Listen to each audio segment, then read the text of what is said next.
Hello বন্ধুরা, এমন একটি দেশ সম্পর্কে আজকে জানতে চলেছেন যেই দেশের মেয়েরা পুরুষের জন্য লাইন ধরে রাস্তার পাশে দাঁড়িয়ে থাকে, কেননা সেই ছেলেদেরকে নিয়ে সে রাত কাটাবে। এই দেশে মেয়ের তুলনায় ছেলের সংখ্যা অনেক কম, তাই ছেলে দেখলেই এরা বিছানায় পাওয়ার জন্য ব্যাকুল হয়ে থাকে। শুধু তাই নয়, এই দেশে ডাইনোসরের ডিম পাওয়া গেছে। এই দেশে এমন এমন জায়গা রয়েছে, সেই জায়গাগুলোতে এখনও নাকি ডাইনোসর বাস করে। এই রহস্য ভরা দেশটির নাম মঙ্গোলিয়া। আর মঙ্গোলিয়ার সকল তথ্য ও অজানা আসল রহস্যগুলো জানতে আমাদের ভিডিওটি শেষ পর্যন্ত দেখুন। আর আপনি যদি এই ভিডিওতে নতুন হয়ে থাকেন তাহলে অবশ্যই আমাদের চ্যানেলটি একটি লাইক দিয়ে সাবস্ক্রাইব করে পাশে থাকা বেল বাটনটি বাজিয়ে দিন। মঙ্গোলিয়া এমন একটি দেশ, যেই দেশের মানুষ এখনো আদিম যুগের মতোই বসবাস করে। মঙ্গোলিয়ার মানুষ অপহরণ করায় পারদর্শী। সুন্দরী মেয়ে দেখলেই এরা অপহরণ করে তুলে এনে তাকে বিয়ে করে। এই দেশে এমন আজব আজব প্রথা রয়েছে বা এমন এমন জায়গা রয়েছে, দেখলে বা শুনলে আপনি একেবারেই অবাক হয়ে যাবেন। আমাদের দেশে গরিব মানুষ টাকা বা খাবার জন্য ভিক্ষা করে। ইন্ডিয়া, বাংলাদেশ, পাকিস্তান এই দেশগুলোতেও সমপরিমাণ, কিন্তু এই দেশে অন্যরকম। এই দেশের মেয়েরা যৌনতা ভিক্ষা করে পুরুষদের কাছ থেকে, কেননা যার প্রয়োজন যেটা সে তো সেইটাই চাইবে, তাই না? এই দেশে পুরুষের সংখ্যা এতটাই কম যে মেয়ের সংখ্যা এতটাই বেশি যে এরা যৌনতা ভিক্ষা করতে বাধ্য হয়।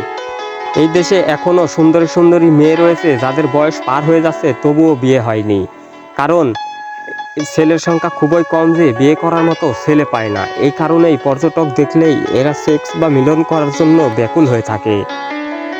এই মেয়েগুলা পর্যটক দেখলেই বিভিন্ন প্রলোভন দেখিয়ে তাদেরকে পাওয়ার জন্য ব্যাকুল হয়ে থাকে। সুন্দর পর্যটক এরা দেখলেই তাদের কাছে পাওয়ার জন্য ব্যাকুল হয়ে থাকে। আমাদের দেশে যেমন একটি ছেলের 2টা বা 3টা স্ত্রী থাকতে পারে, প্রেমিকাও থাকতে পারে, কিন্তু এই দেশে ভিন্নটা।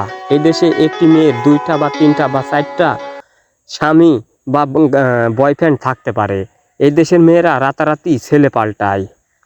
শুধু তাই নয়, এই মঙ্গোলিয়াতে এমন একটি মরুভূমি রয়েছে যা বিশ্বের থেকে আড়াল করে রাখা হয়, কেননা সেখানে নাকি ডাইনোসরের ডিম পাওয়া গেছে।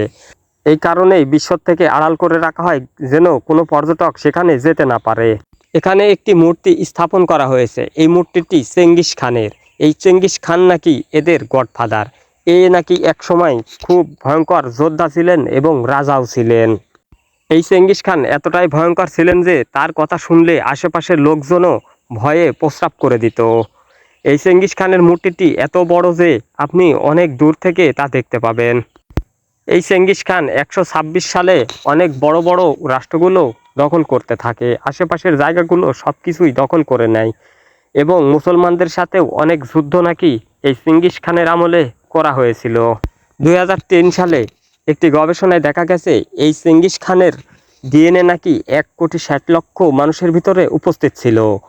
এই মঙ্গোলিয়া উপজাতি এতটাই বংশ বিস্তার করেছিল যে আশেপাশের দেশগুলোও তাকে ভয় করত।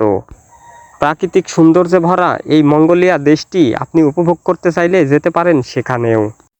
মঙ্গোলিয়ার আরও অনেক সকল তথ্য আরও জানতে আমাদের এই চ্যানেলটি সাবস্ক্রাইব করে পাশে থাকা বেল বাটনটি বাজিয়ে দিন। মঙ্গোলিয়ার এত বড় ইতিহাস যে এক ভিডিওতে বলা সম্ভব হচ্ছে না, তাই ভিডিওটি শেষ পর্যন্ত দেখেছেন, এজন্য আপনাকে আন্তরিকভাবে ধন্যবাদ। অবশ্যই কমেন্ট করে যাবেন এইরকম ভিডিও আরও দেখতে চান কিনা।